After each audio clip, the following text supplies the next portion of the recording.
Dan waktu awal-awal bab tu dia tulis lah dan dia dapat sambutan yang bagus. Cuma tak seberapa orang tak tertarik sangat untuk nak baca. Dia just hangat-hangat tai ayam je. Tapi nak jadikan cerita, satu malam tu dia sangat tepu. Dia tak tahu nak sambung cerita tu macam mana. End up dia penat sangat, dia pun tidur. Bila dia tidur, bangun-bangun pagi tu, dia tengok dekat skrin dia, dah ada sambungan dah.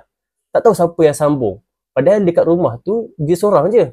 So bila dia sambung, tengok cerita, dia baca-baca, uish, bagus cerita ni. Dan dia pun rasa macam, okay dah okay ni, post lah kan, bagi dekat publisher. And then dia terus post. Dan ramai pula tertarik nak baca buku ni, nak baca kisah ni. Dia macam, dah jadi viral sikit lah kan. So orang ni rasa macam, terima kasih banyak lah kepada makhluk yang tolong sambung cerita tu kan. Sehingga kan, dia rasa macam, malam ni ada lagi ke tak dia datang macam tu. Dia sampai mengharapkan makhluk tu bantu dia lagi untuk sambung cerita dia supaya dia jadi lagi viral cerita dia. Dan dia tunggu, tak sampai-sampai, tak datang-datang. Dan dia tengok kat laptop dia pun masih lagi di tempat yang sama.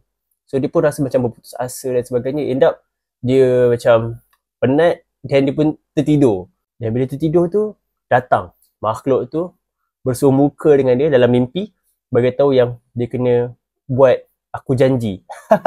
Dan macam mungkin dia WSP pula kan. Tapi dia kena buat something lah untuk mengikat perjanjian di antara makhluk tu dengan orang ni, kepada Syaikal Khairi ni. Kalau